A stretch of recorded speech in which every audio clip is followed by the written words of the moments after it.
Greetings and welcome. I am JustaVOR, bringing you what I hope is constructive information on what the system of white supremacy, racism, is and how it works, as well as what can be done to replace it with the system of justice.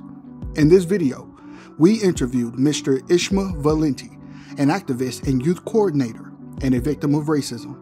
As we continue to interview people in our efforts to find constructive information in order to better understand the system of white supremacy and how to replace it with the system of justice. I encourage you to watch our previous interview videos if you have not done so already. As this is a new format we are experimenting with for our videos, please bear with me as I am still learning how to better ask questions and uncover constructive information with the limited time we have with our guests. I often provide what I think is constructive commentary in these videos, but to save our viewers, listeners, and readers valuable time and energy, I have been working to minimize commentary as much as possible. Also, I will attempt to work around the technical difficulties we had shooting this interview. Any pauses in the video portion of the interview were done so intentionally. Here is our interview with Mr. Ishma Valenti. Well, first, could we please have your name or what you like to be addressed as? Most definitely, Ishma Yusuf Valenti the first, and I'm over here at team programming at the Malone Center, director of team programming and community outreach, and just a student of the earth. Okay. What would you say your life's work is? My life's work is community work, just helping the people however I can, specifically trying to help black people. I just want to enrich black people's lives, teach them about true African history, and especially with the youth, the teens that I work with now, is to know thyself.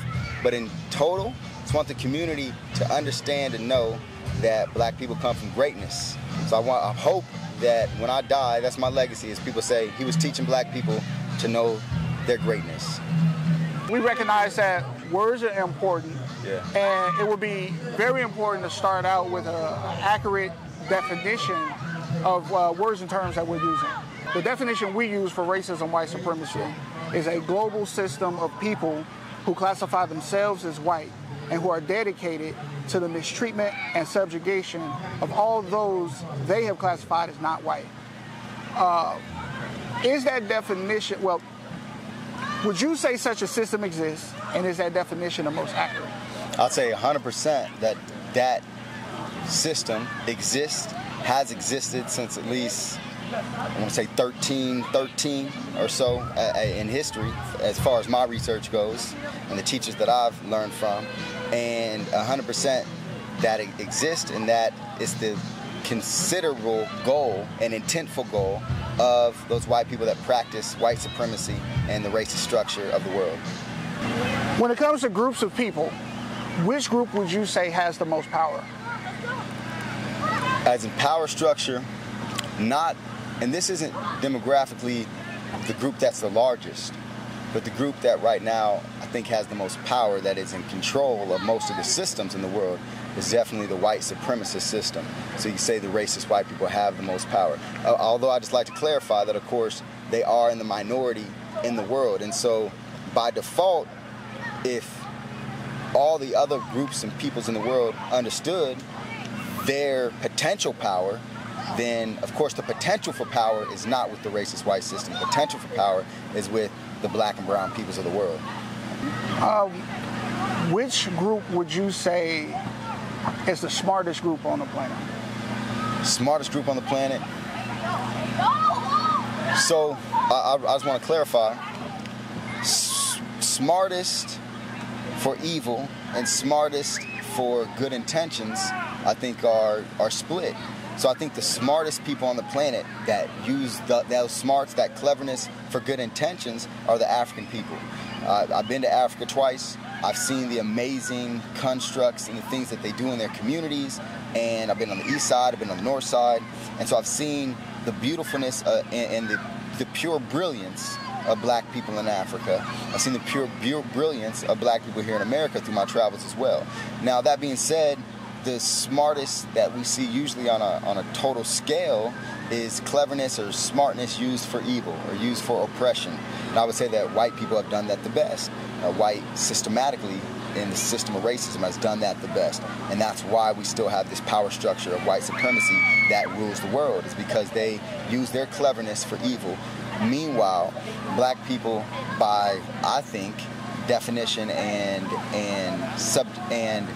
intent from God and godliness, use our smarts and our cleverness for the right intentions. And that isn't a power structure. That isn't colonialization. That isn't oppression. And so I would say, if you look at who's the smartest people in the world, I would definitely say that it shows consistently that black people have the highest IQs when it comes to looking at tests. That when it comes to pure geniuses, it's been black people. When it looks through history, through historical sciences, things that have happened in ancient Kemet, things that have happened in the ancient Congo, and the ancient east side, and the ancient south side of Africa have never been duplicated by any other race, any other country, any other empire in the world, because they just can't duplicate and do what black people have achieved. That being said, a lot of times I think the perception is that white people are smarter because they've had this system of subjugation that has oppressed all other peoples around the world. Now, when I say white people have the power, I don't want to group all white people as all being evil or all having that power, but by default, the white people that have created the structure, all the other white people have an advantage from that, and also they use that to their advantage, or by default have some of that privilege bestowed upon them just because of that system that has been created. So back to the question, who's the smartest people in the world? I would say black people. Okay. Sorry, that was a long answer for no, it's a thorough answer. It's a thorough answer. So my follow-up to that would be, why do you think black people have not ended the global system of white supremacy, racism? I think that because of something that took centuries and centuries of miseducation, dehumanization, and cultural deflowering, it takes centuries and centuries to get back. So again, when we have a community that has been beaten down, just for example in America, we have a community that has been beaten down for 100 years. It's very hard to have something happen overnight to where all of a sudden that community is just at a zenith or at a pinnacle of what its existence can be. And I see that as the whole black or African diaspora of being just like that. Something that has taken centuries and centuries to break down is going to take centuries and centuries to construct back up. Okay. So my question would be, because you mentioned that black people tend to demonstrate higher intelligence and demonstrate that they are the smartest towards producing goodness in the world, and that white people have used their intelligence to produce evil. For the most part, yes. Would it be accurate to say that white people's intelligence has trumped black people's intelligence? Trumped as in exceeded? Yes. No. I don't believe that. I just again believe that the universe and how the world works it's not a fair system to where just because you do good doesn't mean that you're at the top. And I see that in so many different things. For example, George Washington, right? He wasn't the best general. He wasn't the best. he wasn't the best mastermind of freedom or anything like that. But for some reason, he was at the top, the zenith thing, because of his brutality, because he was willing to be that brutal. And so, just because the confines of the world, goodness doesn't mean that you're at the top, unfortunately. So it would be clear, it would be accurate to say that we live in a system of injustice. 100%. That the entire world runs on the system of injustice. It does because of this cycle that we're in now. But I do believe that the world goes into cycles and through cycles, and that at some point, coming up soon, that we are going to focus back into our next cycle of redemption, our next cycle of righteousness, and our next cycle of godliness, to where this whole thing will repeat, to where it'll be more like the ancient Kemet, to where we will live off of good energy, we'll live off of righteous energy, and who's displayed that throughout history has been the black people. And so I think that will mean that the power structure will be returned to the black people, and the world would be more righteous. Not saying the world will be all black, the world will be more righteous how it was before. Okay.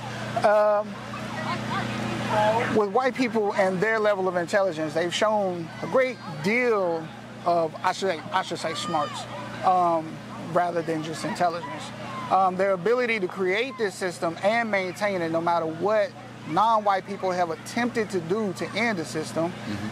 White people, white supremacists, have been able to continue to maintain the system of white supremacy. My question with their intelligence, with the intelligence of white people, why do you think they have not ended the system of white supremacy? Because they've been taught that this is the way that it is. And again, people are afraid of change, especially when they think that that change is going to take away from them. So it's been 1,000 years, give or take, 900 and something years, that from my studies, that white supremacy has held kind of reigned supreme. Before that, we were 20, 30,000 years of what I would call black supremacy, of righteous living. Of course, there were still white people, but it was black supremacy, as in the best empires, the most technologically advanced civilizations were black civilizations. That being said, and who ruled the world. That being said, I feel like we're just in this little small time period of that. It's been 900 years. And I think that there's only 30, 40, 50 or so of those left. I'm hoping that I get to see in my lifetime for that shift to happen again. And so again, the white supremacist, of course, does not want to give up their supremacy because they're afraid, which again is an unjust fear. They're afraid that if they give up their supremacy, that black people will do what they have done to them, which has never been demonstrated. Black people have never, just in general, from history that I've seen, that I've experienced, black people aren't a remorseful people at heart. That's been shown even after human trafficked people were let so-called free in the South.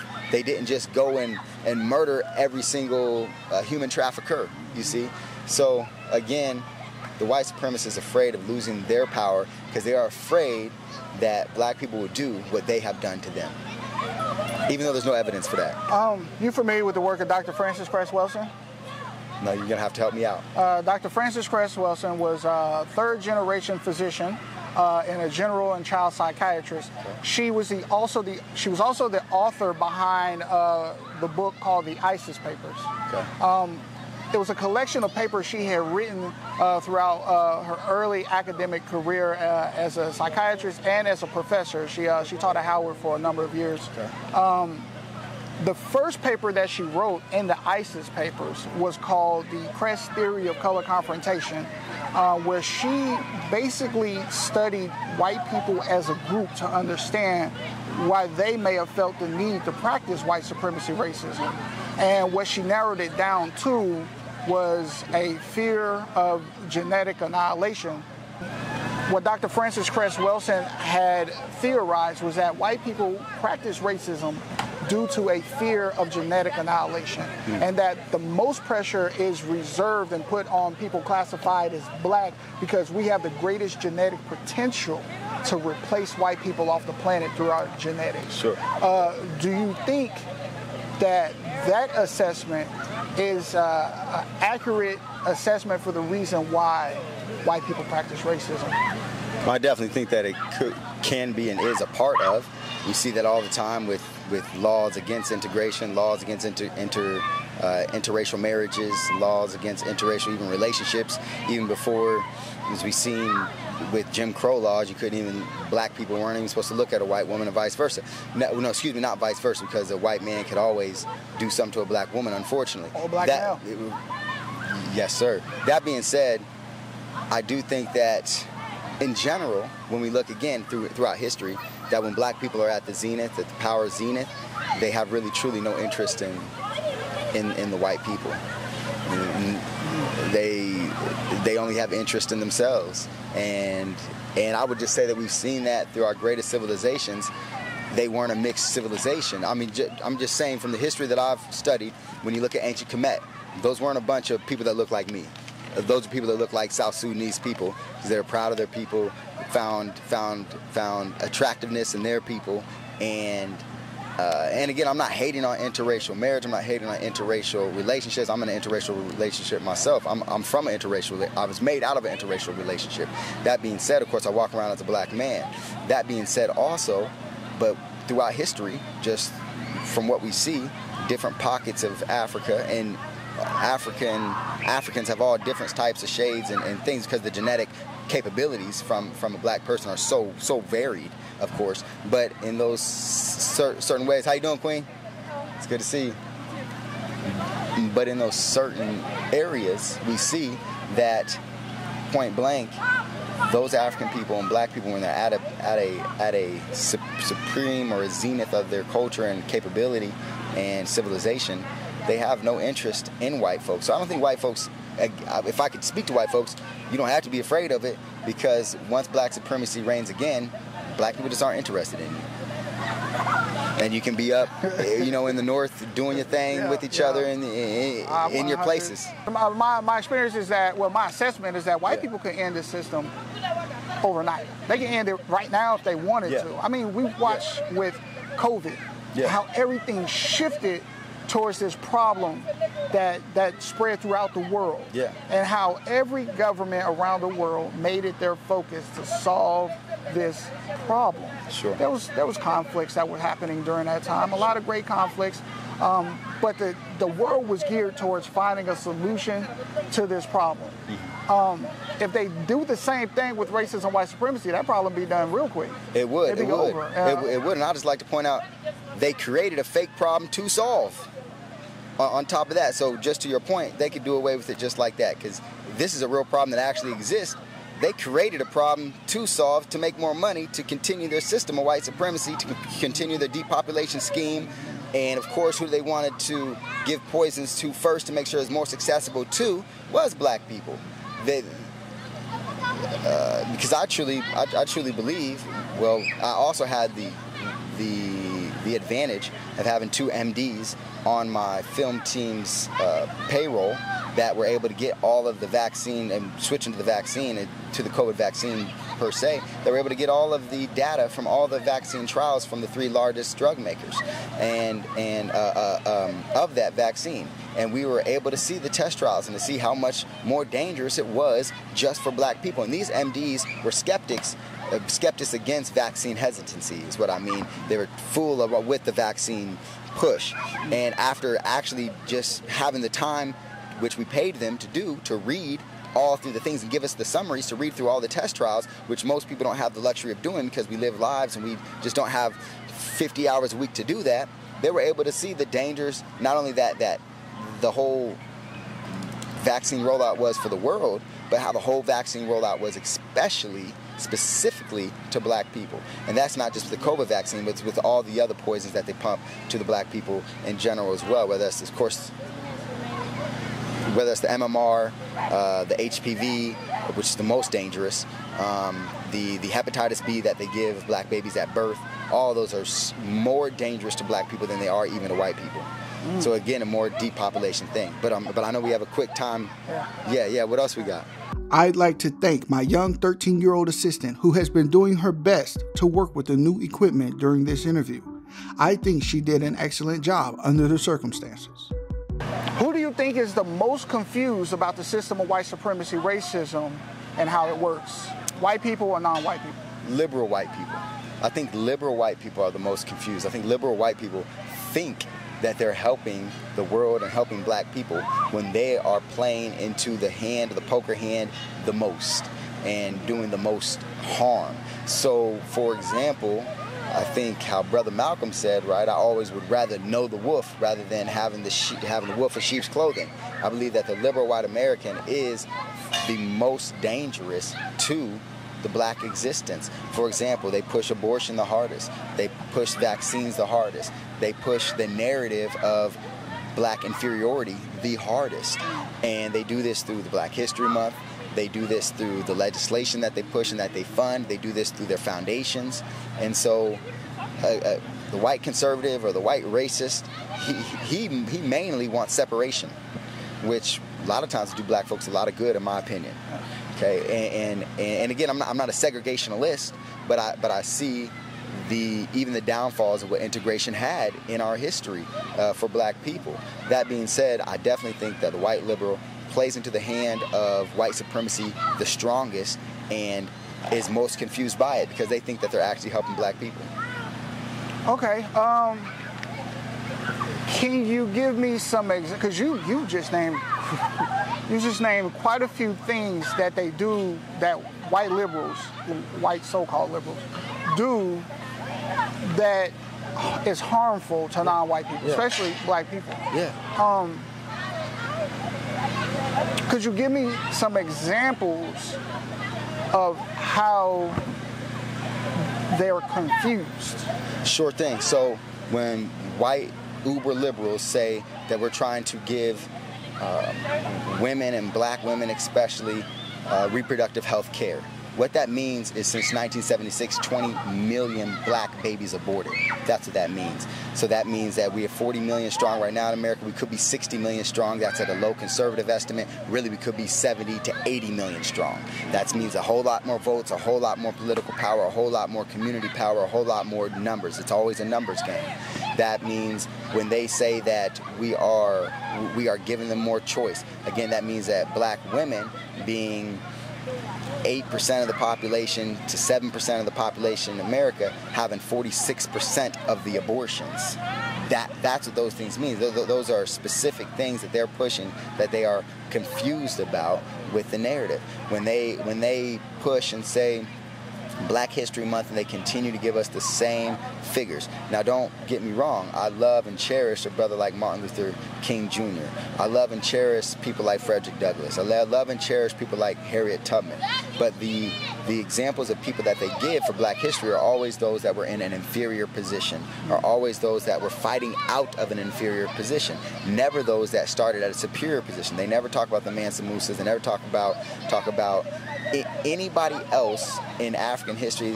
You'll never hear an Imhotep.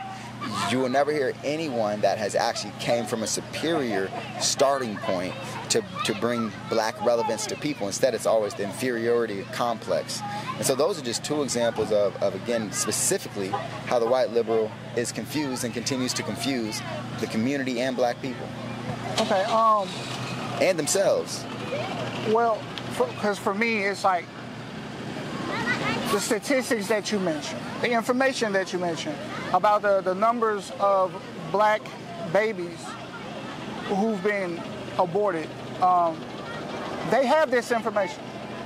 The white liberals will have this information. Yes. I get it from them. Exactly, and I get a lot of my information from white people too. So for me, it's like they keep a better eye and better track on what we're doing than we do. Yes. So, and if they're so knowledgeable, yes, how can we say that they're confused? That's a good point. I mean, that's a good point. Would you agree that two of the greatest weapons that the white supremacists have used against non-white people, against their victims of racism, would be deception and confusion? 100%, 100%. And then again, too, you know, sometimes we lie to ourselves. Like, we'll know something is one way, but because we want to throw off that, we do not want to face cognitive dissonance. And I think that's the biggest thing. They do not want to face a cognitive dissonance. They will know that these numbers exist. I get it from the government, from the liberal government is where I get these numbers from. They'll know these numbers exist, but don't want to face their cognitive dissonance to actually understand or to make some type of change. So I think that you hit the nail on the head when it's, I would call it more deception than confusion. Do you think that is logical for non-white people to suspect any white person of being a racist white supremacist? Do you think that it's logical for them to be suspicious? 100% it's logical for any non-white person to be suspicious of a white person being racist. That being said, suspicion, I would say being cautious is smart. Being cautious is smart. Not judgmental, but cautious. Not judgmental, but cautious. What I would try to do is try to caution non-white people to be cautious of white supremacists, of white people being a white supremacist, without being judgmental, without stooping to the level of a white supremacist. So before hating, before putting ill on someone else, be cautious. Don't come in there so optimistic that you're blinded, but at the same time, don't set yourself up to hate like they have hated. Because hate will eat your heart. Well, I agree. I agree that it would be understandable going over the history and the experiences that non-white people have had as victims of white supremacy, that a victim would hate their oppressor, would hate their victimizer, especially when the problem has yet to be solved. They continue to be victimized. But even though it is understandable, I think hatred takes too much energy. It does. It takes a lot of energy to hate somebody. And that valuable energy could be used towards solving the problem of white supremacy. I think you're completely right. I say it out of my own experience, because I've been there. I've hated, and that hate is that poison that eats you first. It really does eat you first. And so I think you hit it right on the head. It's definitely understandable. It's definitely understandable to hate, but it will take the energy away from making the progress. Mr. Neely Fuller Jr. suggests that all non-white people should practice a code of thought, speech, and or action that is designed to bring about the end of the system of racism, white supremacy, and bring about a system of justice. Justice meaning balance between people, guaranteeing that no person is mistreated, and guaranteeing that the person who needs help the most gets the most constructive help. Yeah. Would you agree that all non-white people should practice such a code? All non-white people or all white people? All non-white people. All non-white people, 100%. I think we should always do for ourselves, trying to break that system and reflect on what that system means. And then I would say also, white people need to stand up and get their act together, point blank, and to try to reverse the system that they have and their forefathers have created and that they uphold. So yes, I think both sides do need to work at it. I would put the burden on white people to try to flip what they've already created and what they've substantiated. But again, I think it also could be foolish to expect these people to do that. And so non-white people do need to step up and make those things happen for themselves. Okay, so you walk right into my next question. That was the question I was trying to remember, by the way. Yeah. And I think you just answered it, but let me just ask you directly. Yeah. Do you think it is logical? Well, is it logical to think that white people will voluntarily give up their power? And I don't think that's logical to think that they will. Can we hope, or can we ask? Can we give them the chance?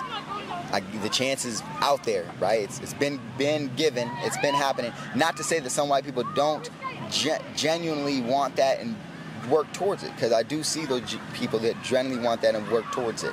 That being said, in a whole, when it comes to an abundance or a majority of white people, I don't see that happening. What I see happening more likely is for the black and brown peoples of the world to understand that they are the majority and to force that tide shifting in a peaceful manner, the way that it's supposed to be done. And that's through love, that's through harmony, that's through superiority of a civilization that evilness can't deconstruct. I would like to send a special thank you to Mr. Valenti for his time, energy, and the constructive information he shared with us. I found it interesting that Mr. Valenti mentioned cognitive dissonance, which is a term describing the state of discomfort when two or more modes of thought contradict each other. Whom would you say suffers more from cognitive dissonance? Who is the most confused about what racism is and how it works? People who classify themselves as white or non-white people? What are your thoughts on what you heard and or saw in this video? Feel free to leave your questions, comments, and concerns, as well as a timestamp so we know which part of the video you are making reference to. For more information about the purpose and goals of this channel, as well as some basic definitions of words and terms we use in reference to our work, I have included a link below to a video containing this information.